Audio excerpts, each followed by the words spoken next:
Après les pays du Golfe Persique, l'Ukraine signe un contrat de défense stratégique avec l'Allemagne. L'accord vise à renforcer la coopération dans des domaines comme les drones. Malgré le tollé provoqué par ces attaques contre le pape, opposé à la guerre en Iran, Donald Trump refuse de s'excuser auprès de Léon XIV. Le président ukrainien Volodymyr Zelensky et le chancelier allemand Friedrich Merz ont annoncé ce mardi un partenariat stratégique en matière de défense. L'accord vise à renforcer la coopération militaire, notamment dans des domaines comme les drones et les technologies de pointe, alors que l'Europe cherche à tirer des leçons de l'expérience acquise par l'Ukraine sur le front face à la Russie. Україна готова зробити свій внесок. Ми запропонували Німеччині угоду щодо дронів, двосторонню дрон-діл, різних типів дронів, ракет, софту та сучасної оборони. Наші команди починають конкретну роботу. L'industrie de défense ukrainienne a intensifié sa production. La plupart des armes actuellement utilisées sur le front sont fabriquées dans le pays.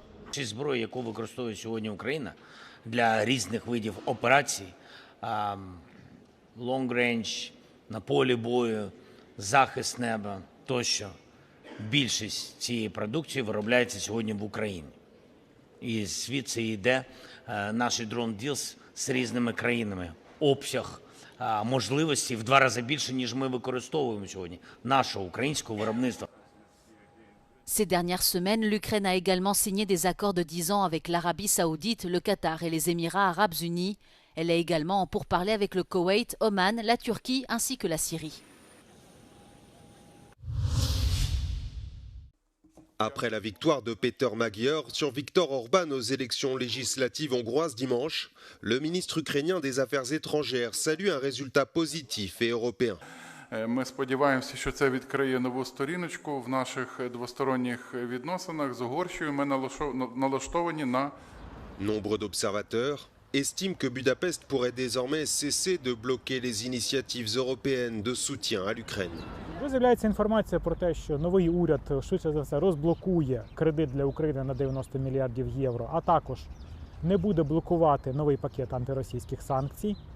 Причому робити він це буде з цілком прагматичних міркувань. Мадяр ще перед виборами оголошував про те, що його головна мета – це відновлення відносин з Європейським Союзом, розблокування всіх коштів, які були виділені Європейським Союзом, але заморожені через політику уряду Орбана. Après la perte de Viktor Orban, son meilleur allié au sein de l'Union européenne, le Kremlin dit s'attendre à des relations pragmatiques avec le nouveau gouvernement hongrois. Une réaction très mesurée qui traduit bien l'embarras qui règne désormais à Moscou. Greenpeace a averti qu'un effondrement potentiel de l'abri anti-radiation interne de la centrale nucléaire désaffectée de Tchernobyl pourrait déclencher un rejet catastrophique de radioactivité dans l'environnement. Cet avertissement intervient quelques jours avant le 40e anniversaire de la catastrophe de Tchernobyl. Le 26 avril 1986, un réacteur de la centrale a explosé, libérant des nuages radioactifs sur une grande partie de l'Europe, dans ce qui reste une des pires catastrophes nucléaires de l'histoire. À la suite de l'accident, une structure interne en acier et en béton a été construite autour du réacteur détruit afin d'empêcher de nouvelles fuites radioactives. Des années plus tard, un dôme high-tech a été érigé autour de cette structure pour offrir une protection supplémentaire. Cependant, l'année dernière, un drone russe a percuté cette coque extérieure. Kiev a d'ailleurs accusé à plusieurs reprises Moscou de prendre pour cible le site depuis le début de l'invasion. Des travaux ont pu être organisés sur le bouclier extérieur de protection. Cependant, selon Greenpeace, celui-ci n'a pas encore été entièrement réparé. L'organisation a désormais averti que cela augmentait le risque de rejet de radioactivité, en particulier en cas d'effondrement de la structure interne. Mais la poursuite des travaux sur le site a été entravée par les attaques russes en cours. Le coût de réparation du dôme est aussi un enjeu. Sa réparation nécessite près de 500 millions d'euros.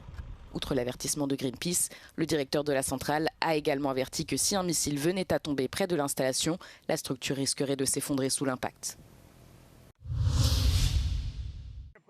Donald Trump refuse de s'excuser auprès de Léon XIV. Auteur d'attaques virulentes contre le pape après les critiques du souverain pontife contre la guerre en Iran, le président américain l'a qualifié de faible ou encore de dirigeant catastrophique en politique étrangère. Malgré le tollé, notamment chez les catholiques américains, Donald Trump persiste et signe. Pope Leo said things that are wrong. He was very much against what I'm doing with regard to Iran, and you cannot have a nuclear Iran. Pope Leo would not be happy with the end result. You have hundreds of millions of people dead, and it's not going to happen. So I can't. I think he's very weak on crime and other things. Je ne crains ni l'administration Trump, ni de proclamer haut et fort le message de l'Évangile, a répondu Léon XIV alors qu'il faisait route vers Alger lundi. I do not look at my role as being politician. I don't want to get into a debate with him. I don't think that the message of the gospel is meant to be abused in the way that some people are doing. And I will continue to speak out loudly against war, looking to promote peace. Les attaques du locataire de la Maison-Blanche risquent de laisser des traces tant elles suscitent des protestations au sein de la sphère conservatrice américaine. Le président s'est pour l'heure contenté de retirer une image en ligne, le représentant en Christ, soignant un malade.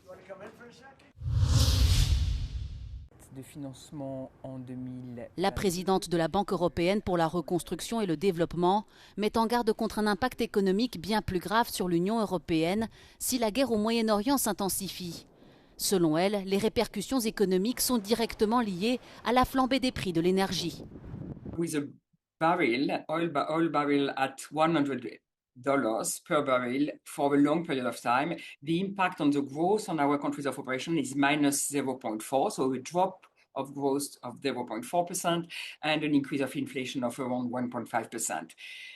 This doesn't mean recession, but if the situation worsens, then the impact will be wider and more significant.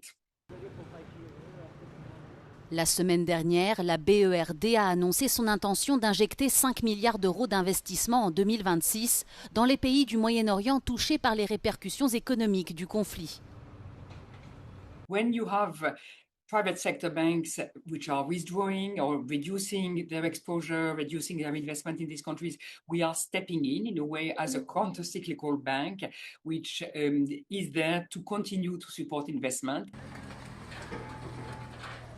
Ces mesures se concentreront sur les économies directement touchées par le conflit, telles que l'Irak et le Liban, ainsi que sur les pays voisins comme l'Égypte.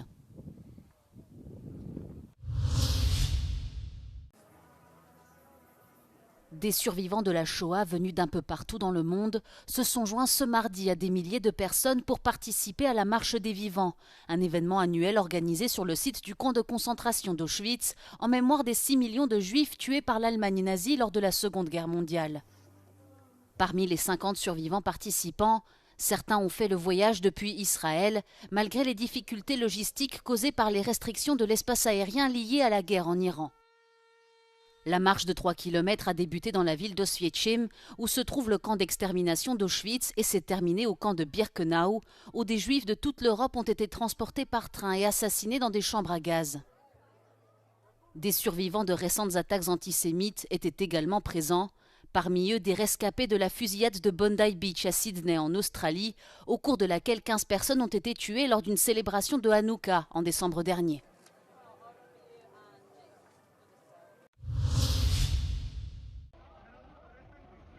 Un homme a ouvert le feu ce mardi dans son ancien établissement scolaire du sud-est de la Turquie, blessant au moins 16 personnes. Selon les autorités locales, l'agresseur, âgé de 18 ans et armé d'un fusil de chasse, a tiré au hasard dans un lycée professionnel de Siverek dans la province de Şanlıurfa avant de se réfugier à l'intérieur du bâtiment où il s'est ensuite suicidé. 10 élèves, 4 enseignants, un employé de cantine et un policier ont été blessés. La plupart a été prise en charge à l'hôpital local. D'autres ont été transférés vers un établissement de la capitale provinciale en raison de la gravité de leur état. Les autorités ont déclaré qu'une enquête approfondie serait menée afin de déterminer le mobile de l'attaque. Ce type d'incident est relativement rare en Turquie où, selon les estimations d'une fondation locale, des dizaines de millions d'armes à feu sont en circulation, la plupart illégalement. La dernière fusillade de ce genre remonte à mai 2024.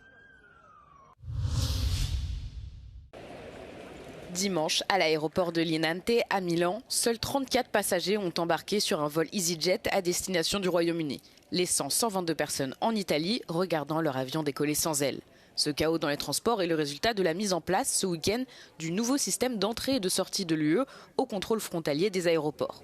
Des files d'attente pouvant atteindre 3 heures ont été observées et des passagers bloqués ont manqué leur vol.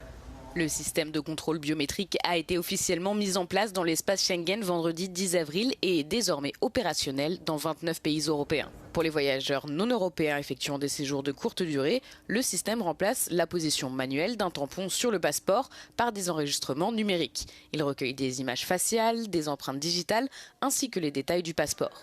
L'association Airline for Europe a qualifié ces 3 heures d'attente au contrôle frontalier de défaillance systémique.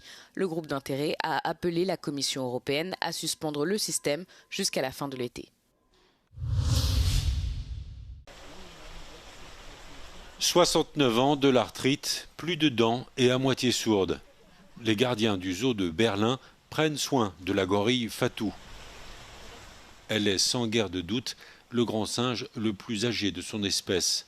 Les gorilles vivent en liberté entre 35 et 40 ans et en général une quinzaine d'années de plus quand ils sont en captivité. La longévité de Fatou est une exception. Pour son anniversaire, les soigneurs du zoo de Berlin lui ont préparé un panier avec au menu betteraves, poireaux et laitue. Fatou figure dans le livre Guinness des records. Selon l'histoire, un marin français l'aurait capturée alors qu'elle n'avait que 2 ans, avant de l'échanger pour essuyer l'ardoise qu'il avait dans une taverne de Marseille. Une Française l'aurait ensuite vendue au zoo de Berlin, où elle est depuis restée. La gorille vit désormais dans un enclos isolé, protégé de ses congénères, et les soigneurs la décrivent d'un naturel de plus en plus contemplatif.